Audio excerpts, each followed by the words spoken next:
Serangan umum 1 Maret 1949 adalah sebuah peristiwa penting dalam sejarah perjuangan kemerdekaan Indonesia. Peristiwa ini berlangsung pada tanggal 1 Maret 1949 ketika pasukan Tentara Nasional Indonesia, TNI, melancarkan serangan besar-besaran ke kota Yogyakarta yang saat itu dikuasai oleh Belanda. Serangan umum ini dilatar belakangi ketika Belanda melancarkan agresi militer kedua dan menduduki Yogyakarta yang merupakan ibu kota sementara Republik Indonesia. Situasi ini memperburuk posisi Indonesia di mata internasional karena Belanda mengklaim telah berhasil menghancurkan kekuatan Republik.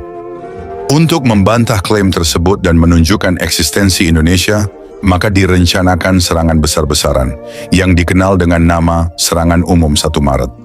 Tujuan serangan umum ini untuk menunjukkan bahwa TNI masih kuat dan mampu melancarkan serangan terhadap Belanda, kemudian mendapatkan perhatian internasional dan membantah propaganda Belanda bahwa Republik Indonesia telah hancur. Selain itu, membakar semangat rakyat Indonesia dan pasukan TNI untuk terus berjuang. Serangan ini dipimpin oleh Letkol Soeharto yang saat itu menjabat sebagai Komandan Brigade 10 Hanaverkreise 3. Serangan dimulai pada pagi hari pukul 6 pagi dan berhasil merebut Yogyakarta selama 6 jam. Setelah itu, TNI menarik diri dari Yogyakarta untuk menghindari kerugian besar akibat serangan balasan Belanda. Meskipun hanya berlangsung selama 6 jam, serangan ini membuktikan kemampuan TNI dalam melawan pasukan Belanda.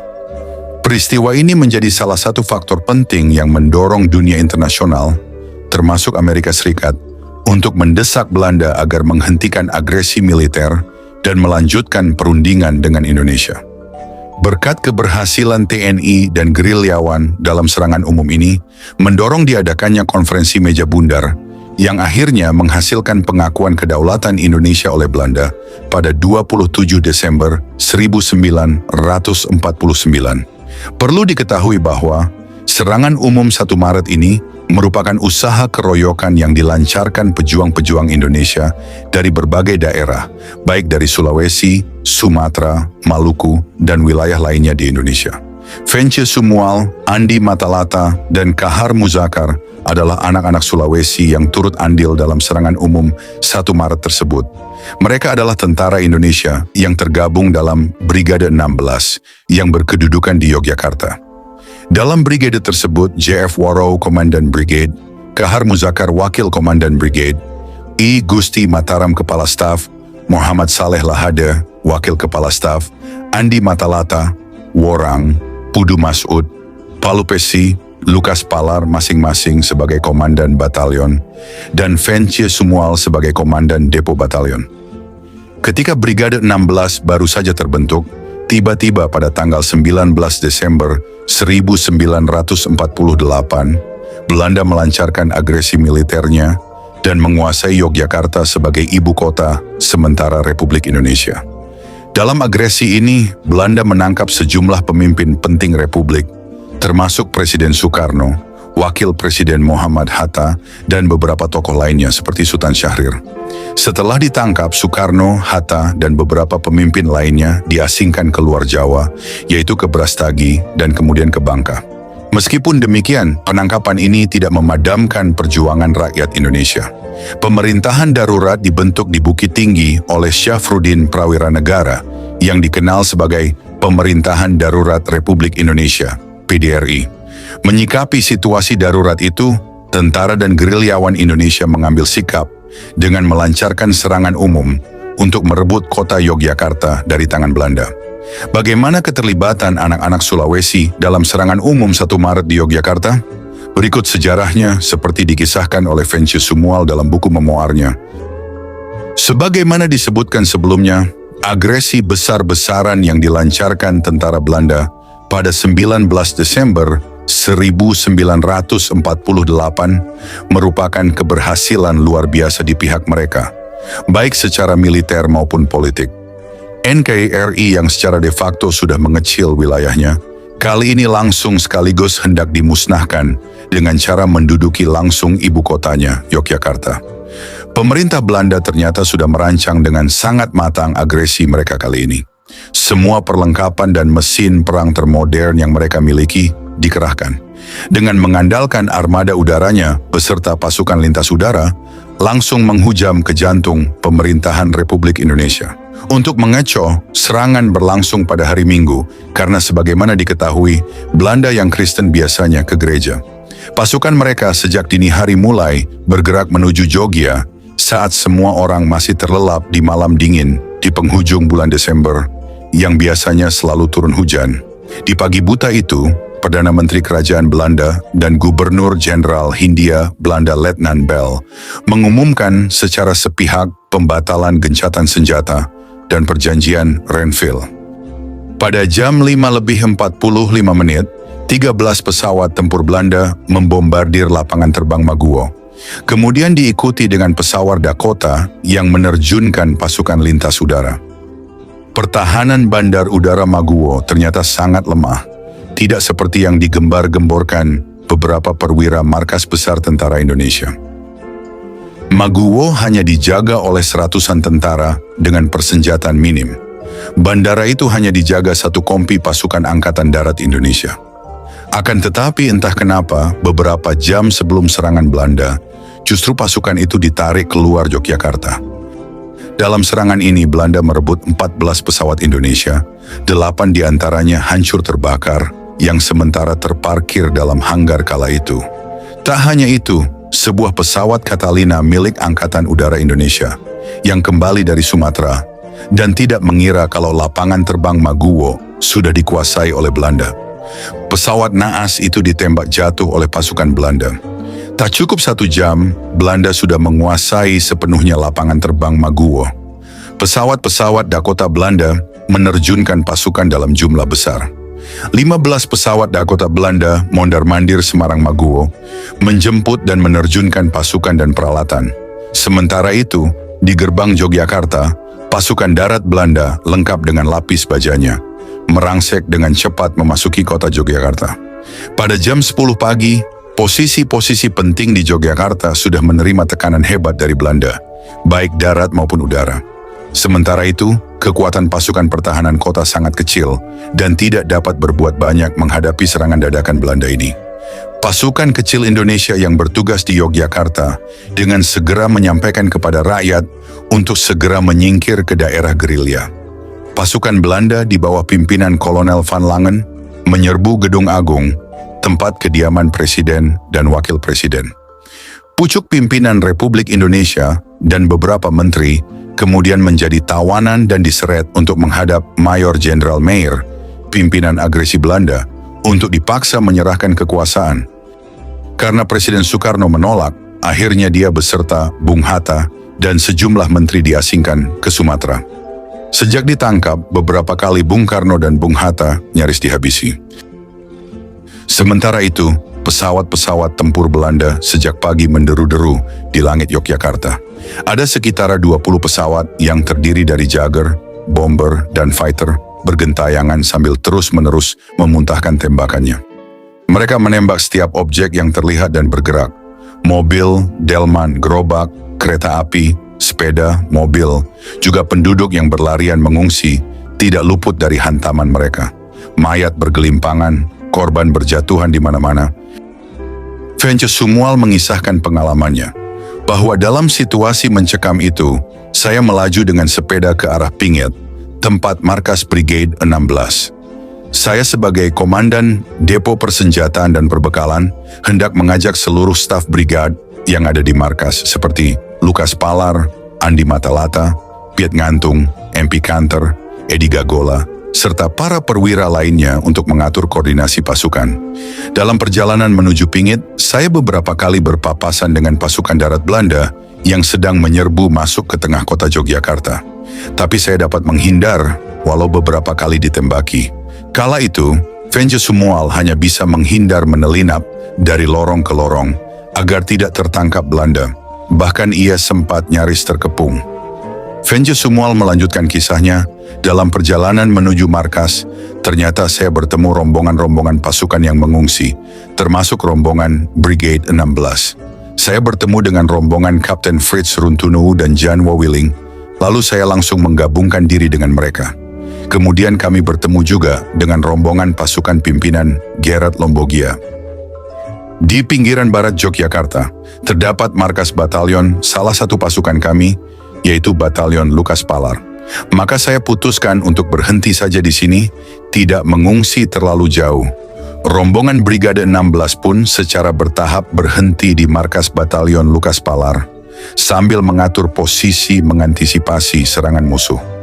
Rombongan TNI mengungsi melewati daerah Batalion Lukas Palar semakin banyak, mengalir dari dalam kota lengkap dengan keluarganya masing-masing. Posisi kami di markas Batalion Lukas Palar secara tidak langsung melindungi bagian belakang pengungsian pasukan-pasukan TNI bersama keluarganya, yang mengalir dari dalam kota untuk mengungsi ke arah selatan, menghindari gempuran pasukan Belanda dari arah utara, untuk lebih mengamankan pengungsian pasukan yang tidak putus-putus. Ribuan pasukan Siliwangi yang bergerak ke Jawa Barat sesuai dengan rencana induk gerilya. Setelah kami beronsultasi singkat, pasukan Brigade 16 untuk sementara tetap tinggal di markas Batalion Lukas Palar. Saya bersama kawan-kawan di Brigade 16 harus bertempur dengan ujung tombak pasukan Belanda yang mencoba mengejar rombongan-rombongan pasukan Siliwangi yang hendak melaksanakan long march ke Jawa Barat. Begitulah, hingga sore kami terus-menerus kucing-kucingan dengan tentara Belanda. Setelah kami pastikan rombongan Siliwangi sudah cukup jauh ke arah barat daya dan tidak ada lagi pasukan TNI yang mengungsi dari dalam kota, maka kami pun kembali mengambil posisi di tempat semula, yaitu daerah markas Batalion Lukas Palar yang berada sebelah barat kota Yogyakarta.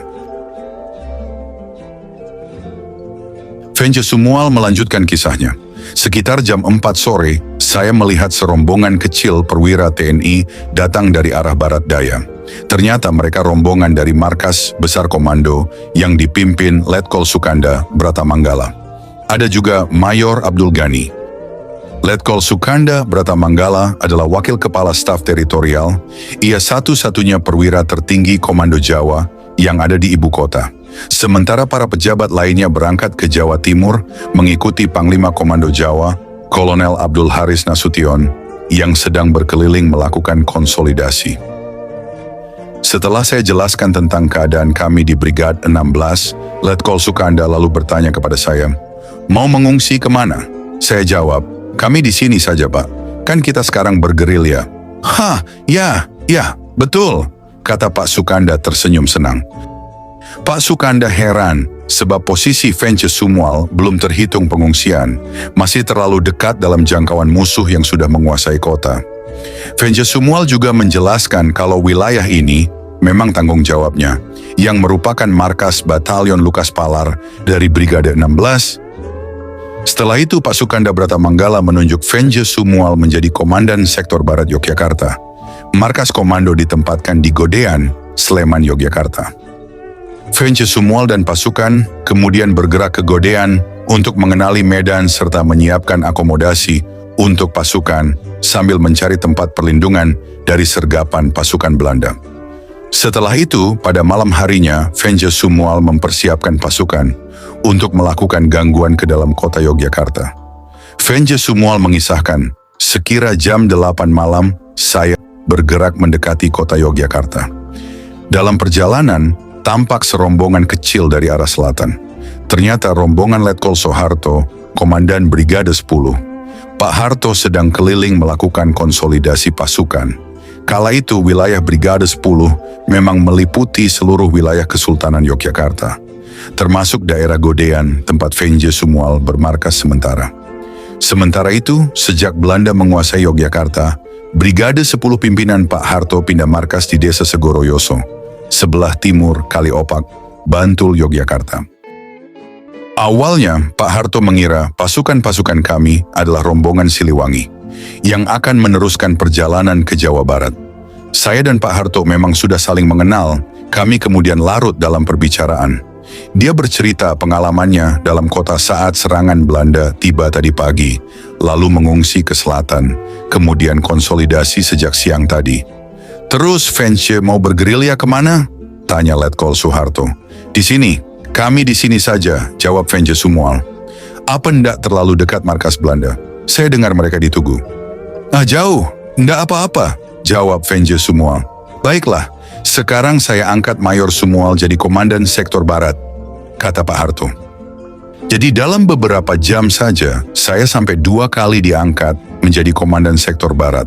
Padahal sebelumnya saya sudah ditunjuk oleh Pak Letkol Sukanda Bratamanggala. Mungkin karena saya tidak suka banyak bicara, saya tidak bilang ke Pak Harto tentang pengangkatan saya oleh Pak Sukanda sebelumnya. Kisah Venje Sumual.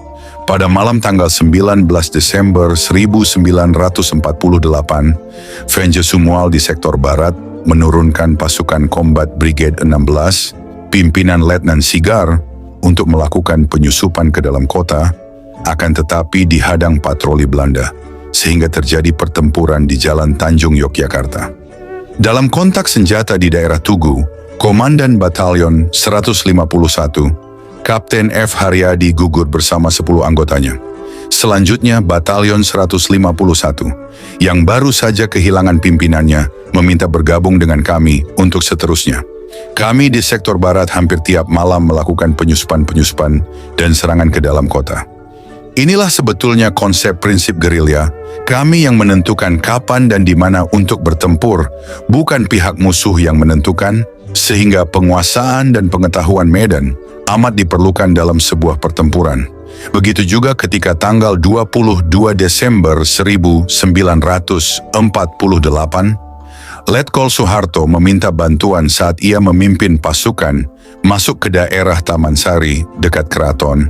Venje Sumual kirim pasukan Combat Brigade 16 yang dipimpin langsung oleh komandannya, Kapten Kando, biasa dipanggil Kapten Bos. Masih dalam suasana Natal tanggal 26 Desember 1948, saya menerima surat perintah operasi dari Letkol Soeharto agar mengerahkan pasukan secara besar-besaran untuk serangan umum tanggal 29 Desember 1948. Inilah serangan umum yang pertama. Pada jam 7 malam kami mulai bergerak, hampir seluruh pasukan di Sektor Barat, baik Regular Brigade 16 maupun yang berlindung di sektor kami. Secara tersamar kami mendekati pinggiran kota menuju sasaran masing-masing. Pasukan kami dibagi menjadi 2, sebagian melambung ke utara, masuk Yogyakarta dari arah utara, sebagiannya pula langsung menyerbu dari barat. Serangan dimulai tepat pada jam 9 malam. Tembakan bergema di seantero kota. Letusan senjata yang diselingi siulan mortir terdengar dahsyat dari seluruh penjuru kota. Tujuan utama operasi adalah untuk mengembalikan kepercayaan rakyat di samping mengetes dan mengetahui kekuatan pasukan lawan. Cukup banyak prajurit yang gugur malam itu. Di antaranya asisten saya sendiri, Letnan Karel Pondaak. Pertempuran berlanjut hingga pukul 3 dini hari. Setelah itu, kami mengundurkan diri. Walau kelelahan ditambah udara yang cukup dingin karena musim penghujan, saya menyiapkan serangan balasan selanjutnya. Beberapa prajurit diperintahkan mengurusi jenazah mereka yang gugur, termasuk jenazah Letnan Karel Pondaak yang sudah tidak utuh lagi. Serangan balasan tanggal 31 Desember 1948 malam berlangsung singkat namun efektif. Dengan titik-titik sasaran yang tegas, serangan dari Sektor Barat ini saya pimpin sendiri. Kisah Venje Sumual. Setelah kembali dari pertempuran, kami langsung ke daerah Jering untuk persiapan menyambut malam perpisahan tahun. Ini memang hari terakhir tahun 1948. Sejak awal masa gerilya 1945, orang-orang asal Minahasa dalam Laskar Kris tidak pernah alpa dengan tradisi perayaan dari kampung halamannya ini. Demikian seterusnya dari tahun ke tahun, sehingga prajurit dari daerah manapun dalam Brigade 16 ini sudah ikut turut mentradisikannya. Malam tahun baru kami rayakan sederhana. Rakyat di sektor kami turut bergabung. Terasa suasana keakraban dan persaudaraan antara TNI, pejuang dan rakyat. Inilah nyawa dari peperangan gerilya sebenarnya. Pada awal Januari 1949, Letkol Soeharto sebagai penguasa militer di Brigade 10 yang meliputi Yogyakarta, memimpin Wehrkreise 3 atau Komando Daerah Militer atau KDM 3. KDM 3 yang pimpinan Pak Harto ini membawahi 6 subsektor. Untuk subsektor 101 di daerah Bantul Timur dengan Komandan Mayor Sekri Sunarto. Subsektor 102 di daerah Bantul Barat dengan Komandan Mayor Sarjono, Subsektor 103 di daerah Godean dengan Komandan Mayor Venje Sumual, Subsektor 104 di daerah Sleman dengan Komandan Mayor Sukasno, Subsektor 105 di daerah Gunung Kidul dengan Komandan Mayor Sarjono, Subsektor 106 di daerah Kulon Progo dengan Komandan Letkol R. Sudarto. Venje Sumual melanjutkan kisahnya. Pasukan saya di Subsektor 103 adalah yang terbesar. Ada 4 batalion mobil, yaitu Batalion Lukas Palar, Batalion Andi Matalata, Batalion Palupesi, dan Batalion 151 dengan pimpinan Harjo Sudiryo, menggantikan Kapten F. Haryadi karena gugur. Letkol Soeharto yang langsung datang ke markas untuk melantik Pak Harjo Sudiryo. Sejak hari-hari pertama bergerilya, telah datang bergabung dengan kami di sektor barat sejumlah pasukan dari luar Brigade 16. Ada 2 pasukan Mobile Brigade Kepolisian, dipimpin oleh Ajatiman dan Subroto. Ada pula Kolonel Laut Darwis Jamin, Panglima ALRI Pangkalan Tegal, bersama-sama anak buahnya juga mengungsi ke sektor kami. Pasukan marinirnya sebenarnya punya persenjataan yang bagus dan canggih. Kami beruntung mereka bergabung di sektor kami dan bahu-membahu bergerilya. Ada pula Laskar Burhanuddin Harahap yang bersama beberapa politisi berlindung di sektor kami, mengkonsolidasi barisan Hizbullah. Banyak tokoh politik berlindung di daerah sektor saya, termasuk Mr. Kasman Singodimejo, Sukarni dari KNIP, juga Sakirman dan Setiadi. Chairul Saleh juga sempat berlindung di sektor saya, kemudian mengatakan akan ke daerah Jawa Barat, bergerilya di sana. Banyak juga yang mendapatkan jodohnya di sektor ini, dan saya membantu acara pernikahan mereka. Venje Sumual melanjutkan kisahnya. Suatu sore, tanggal 12 Februari 1949, saat itu saya sedang memimpin penyerangan terhadap pos besar tentara Belanda di Jembatan Bantar. Seorang anak buah datang menghadap menyerahkan sepucuk surat yang diantar oleh kurir. Ternyata surat dari Letkol Sudarto, Komandan SWK 106. Saya diminta untuk datang ke Kulon Progo di Desa Semaken. Ada pertemuan besoknya dengan Komandan Pak Harto. Besoknya, hari Minggu pagi-pagi sekali, saya berangkat ke Kulon Progo, ditemani Bob Mandagi yang sudah mengenal daerah Kulon Progo dan juga bisa berbahasa Jawa. Di Kulon Progo, kami dijemput oleh utusan Pak Harto dan mengantar kami ke tempat pertemuan. Ternyata yang akan rapat cuma kami bertiga, Pak Harto, Sudarto, dan saya sendiri. Tanpa membuang waktu, Pak Harto langsung masuk ke pokok rapat. Strategi ke depan dan langkah-langkah yang dilaksanakan dalam upaya pembebasan kota Yogyakarta. Kemudian saya ajukan usul kepada Pak Harto. Pak Harto, kita kan sudah beberapa kali melakukan serangan umum, tapi semuanya di malam hari. Bagaimana kalau kemudian kita lakukan pada siang hari, supaya mendapat perhatian luas, diberitakan di koran-koran, sebab berita di koran selama ini hanya menguntungkan pihak Belanda. Soeharto setuju, itu baik. Serang pada waktu siang, kata Pak Harto sambil mangut-mangut. Baiklah, nanti dipikirkan cara-caranya. Harinya akan saya tentukan. Sambung Pak Harto lagi. Kami bertiga kemudian masuk ke pembahasan teknis untuk pelaksanaan serangan umum. Pak Harto mengatakan kepada Letkol Sudarto, nanti waktu serangan ke dalam kota, Pak Darto mengikat Belanda yang ada di Bantar, supaya mereka tidak pergi membantu temanya yang kita serang dalam kota. Siap, kata Sudarto. Seperti beberapa hal yang disampaikan Soeharto pada kami, bukan lagi sekadar usul tentang strategi, melainkan sudah harus kami terima sebagai perintah. Pos Belanda di Jembatan Bantar itu memang ada kalanya dijaga sampai lebih 1 kompi. Mereka sering kami serang, seperti juga penyerangan yang saya pimpin beberapa hari terakhir ini. Tapi Belanda tidak mau meninggalkan posisi di situ, karena merupakan gerbang penghubung Yogyakarta dengan semua wilayah-wilayah di barat. Sementara itu, pasukan Batalion Andi Matalata yang juga berada di sekitar Godean, kemudian pada tanggal 20 Februari 1949 jam 1 siang, Mayor Venje Sumual menyampaikan kepada Andi Matalata supaya siap-siap untuk masuk menduduki kota Yogyakarta bersama seluruh pasukan yang berada dalam wilayah komando Pak Harto. Pasukan yang dipimpin Matalata kemudian diorganisir menjadi regu-regu tempur yang dipimpin Kapten Edi Sabhara, Letnan Kasum Masud, Kapten Hasan Daeng Marala, Kapten Maulana, Letnan Samsudin, dan lain-lain. Pasukan Andi Matalata kemudian bersiap menyerbu apabila sudah ada perintah.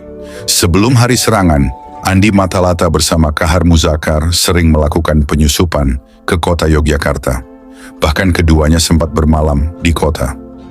Sebelum hari yang ditentukan tiba, pasukan batalion yang dipimpin Mayor Andi Matalata sudah ada di tempatnya. Mereka kebanyakan berasal dari Sulawesi Selatan. Batalion tersebut dari Resimen Hasanuddin yang dikomandani Letkol Kahar Muzakar. Mayor Venje Sumual melanjutkan kisahnya. Perintah operasi serangan umum kelima yang akan dilakukan pada hari tanggal 1 Maret, saya terima tidak melalui surat yang diedaran, melainkan langsung dari Pak Harto. Ya, Pak Harto memang sering datang ke markas saya di Godean. Mungkin karena dia merasa sreg kalau selalu bisa memastikan langsung pasukan terbesar yang paling dekat saat penyerbuan ke markas utama tentara Belanda dalam kota Jogja. Setiap kami ngobrol, dia pasti menanyakan satu persatu keadaan pasukan-pasukan yang tergabung dalam kesatuan yang saya pimpin. Tapi mungkin juga sebab sederhana saja, daerah Godean adalah kampung halamannya. Hari-hari menjelang 1 Maret, Pak Harto semakin sering singgah berkunjung ke markas saya. Waktu markas kami diserbu oleh pasukan Belanda tanggal 27 Februari 1949, pagi Pak Harto juga ada. Untung dia cepat menyelamatkan diri, padahal serangan Belanda ini terbilang cukup besar. Belanda sudah sangat geram pada kami, karena pasukan-pasukan dari Godean tidak hentinya menyerang kedudukan pos-pos mereka, terutama Jembatan Bantar. Tentara Belanda takut keluar kota, apalagi ke wilayah barat, karena pasti akan kami sergap.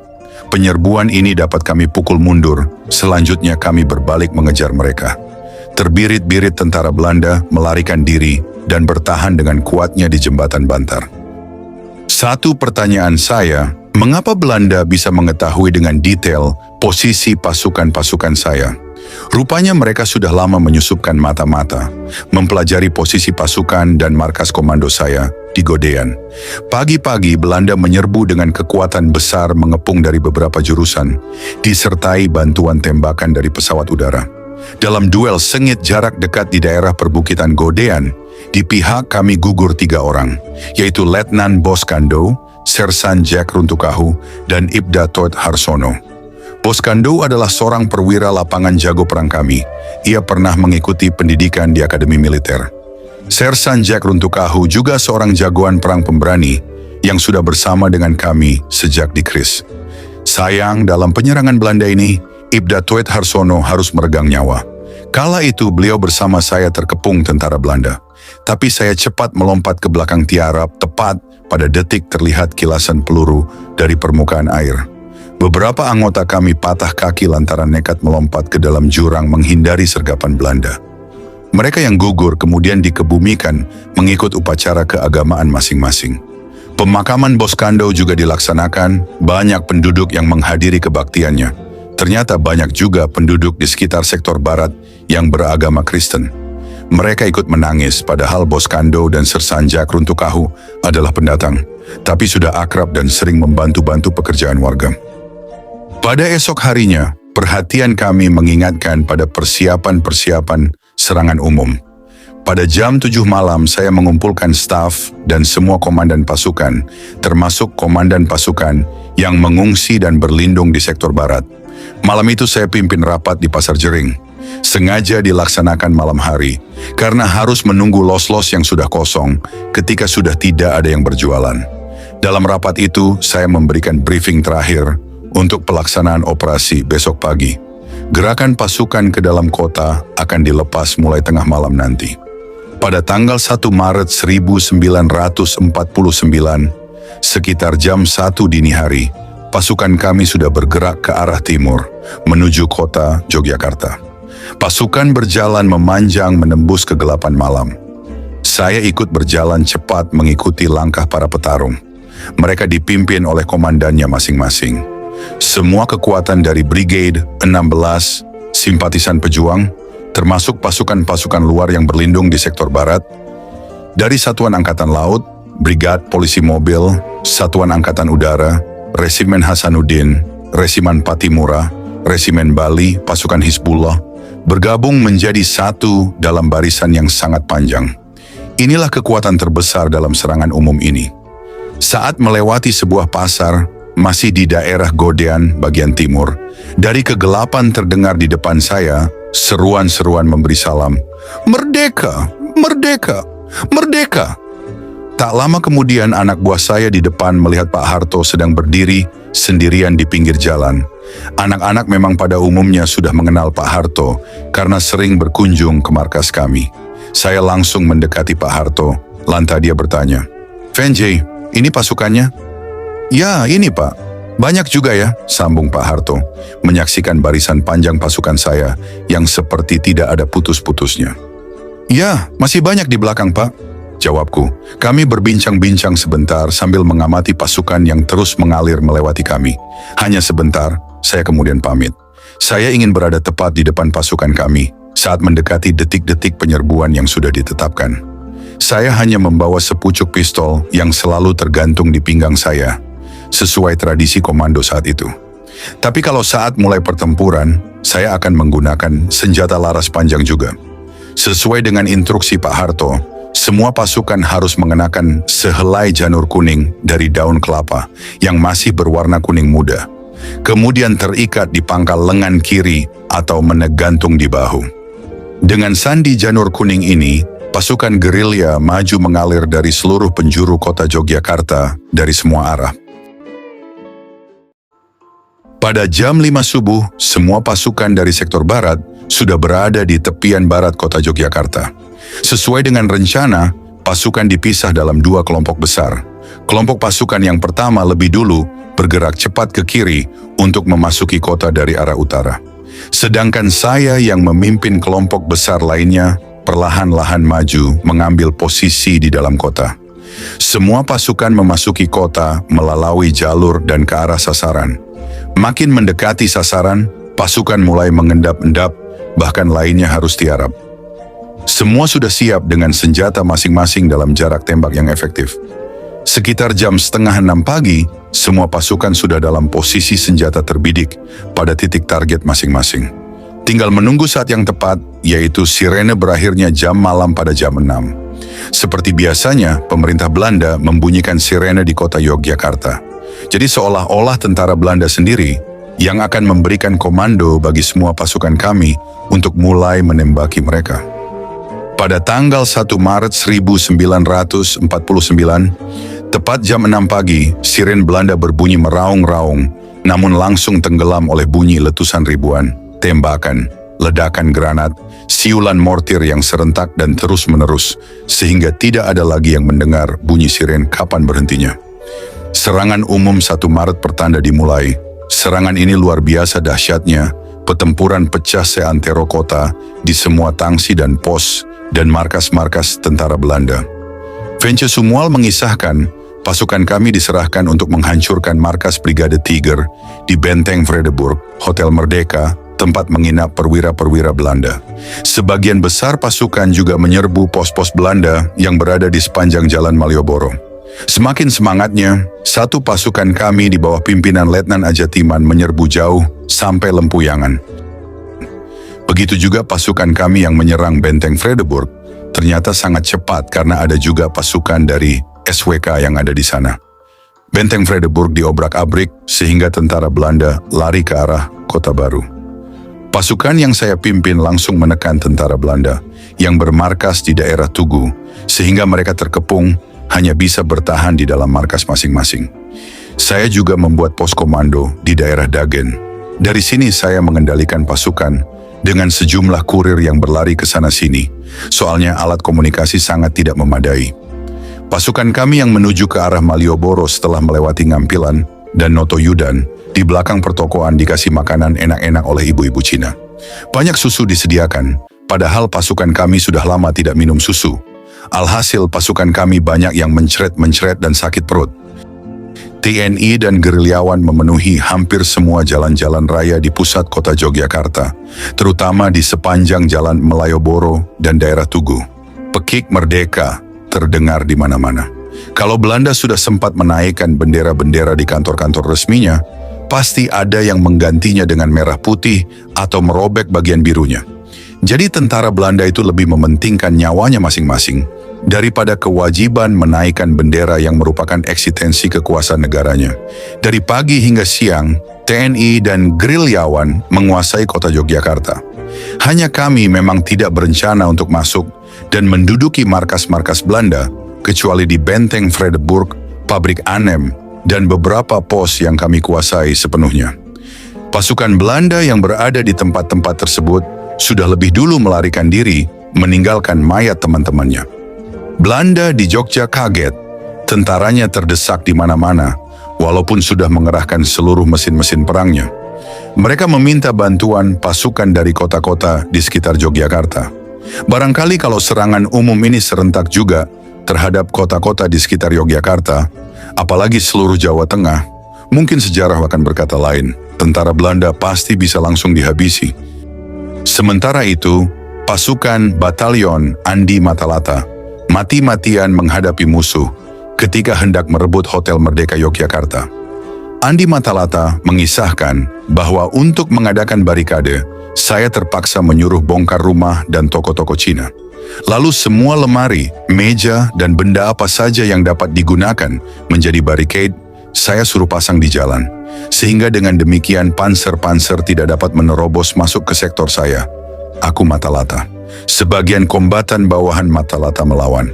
Letnan II Muhammad Nur mencoba menembak lubang pengintip pengemudi panser, namun dia malah ditembak pasukan infanteri bersenjata senapan. Letnan I Abdul Rahim mencoba memasukkan granat tangan ke dalam panser lawan, namun begitu mendekat dia juga ditembak pasukan infanteri Belanda yang ada di sekitar panser. Letnan I Kipu juga berusaha melakukan seperti yang dilakukan Abdul Rahim, namun juga berakhir nahas. Begitulah yang diingat Andi Matalata. Beberapa jam kemudian, situasi mulai berubah, terutama karena pasukan-pasukan kita memang sesuai rencana operasi sudah saatnya mundur ke pangkalan masing-masing.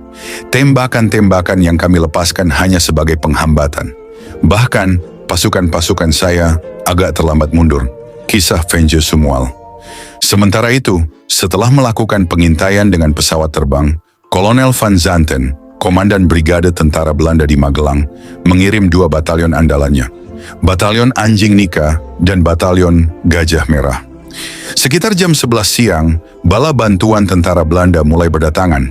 Tank, panser, bahkan hujan peluru dari pesawat udara. Sejumlah mobil yang dilengkapi dengan senapan mesin mengejar para pejuang dan gerilyawan di setiap ruas jalan. Pertempuran dari lorong ke lorong pun berlanjut hingga ke jalan-jalan kota Yogyakarta. Saya perintahkan pasukan untuk tidak lagi sibuk menembaki musuh. Jangan masih terbawa suasana beberapa jam lalu saat kita masih di atas angin. Saya perintahkan agar semua menyelamatkan diri. Banyak masuk ke selokan atau gorong-gorong, sambil mundur dengan teratur dan taktis.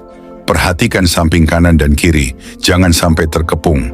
Pasukan saya terus sampai ke Winongo, tetapi harus tetap berlari cepat. Ternyata di daerah Wirobrajan kami sudah ditunggui, sudah ada pasukan Belanda di sana. Tembak-menembak pun pecah lagi. Dalam situasi tembak-menembak dengan musuh, sementara sebagian pasukan tetap melaju ke arah barat, seorang dari pasukan saya tertembak dan gugur. Namanya Sunario dari Kompi Brigade Mobil, pimpinan Inspektur 2 Ajatiman. Jam 2 siang kami sudah berada di wilayah luar jangkauan musuh. Tapi saya kaget, hanya Batalion Andi Matalata belum ada tiba. Saya pun bertanya kiri kanan, Batalion Andi Matalata ketinggalan di kota Yogyakarta, sehingga harus bermalam di kota. Ternyata ketika bala bantuan Belanda tiba, pasukan Batalion Andi Matalata menyatukan diri dengan pasukan lainnya. Namun, setelah berpisah arah, Andi Matalata baru sadar kalau brigadnya sudah jauh meninggalkan kota. Mana pasukan lainnya? Mana pasukan-pasukan dari sektor barat? Masih di kota kah? Terkepung tentara Belanda? Mungkin Andi Matalata bertanya-tanya seperti itu. Kisah Venje Sumual. Batalion yang dipimpin Andi Matalata ini yang di dalamnya juga ada Letkol Kahar Muzakar. Jadi merasa tidak enak hati. Mereka mengira sudah ditinggalkan teman-temannya sendiri. Tapi ia juga berpikir, siapa tahu teman-teman lainnya masih mati-matian bertempur di kota. Akhirnya Andi Matalata dan Kahar Muzakar segera berbalik ke kanan, masuk lagi ke dalam kota, bertempur dengan tentara Belanda yang sudah menguasai kota. Ternyata pasukan Belanda sudah begitu kuatnya. Bala bantuannya sudah banyak mengalir dari kota-kota tetangga. Batalion Matalata mungkin berusaha bertahan, namun musuhnya amat kuat. Ia pun berusaha mencari pasukan-pasukan sektor barat yang dikira terkepung di dalam kota. Ya sudah, mereka kemudian menghindar dari posisi-posisi musuh sampai lepas tengah malam, baru mereka bergerak keluar kota. Begitulah gara-gara tidak adanya alat komunikasi. Pagi-pagi sekali, Andi Matalata datang melapor ke markas saya sambil semua tertawa-tawa. Lucu bercampur gembira karena sudah selamat, dan terutama gembira karena sudah memenangkan misi pertempuran, berjalan sesuai rencana. Jadi kalau TNI lainnya cuma menduduki kota Yogyakarta selama 6 jam, Batalion Andi Matalata mendudukinya selama 14 jam. Semuanya pada ketawa terbahak-bahak penuh persaudaraan. Andi Matalata dan Kahar Muzakar adalah sahabat dan sekaligus saudara saya di setiap pertempuran. Kami semua sekampung di Sulawesi. Mereka memikirkan keselamatan kami, ujar Vence Sumual. Mengira kami semua sudah dihabisi Belanda di dalam kota.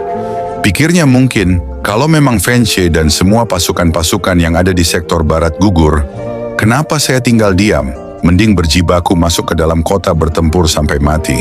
Begitulah mungkin pikiran para pengatur jagoan perang ini, kata Vence Sumual mengakhiri kisah perjuangannya dalam pertempuran merebut kota Yogyakarta, yang dikenal serangan umum 1 Maret 1949.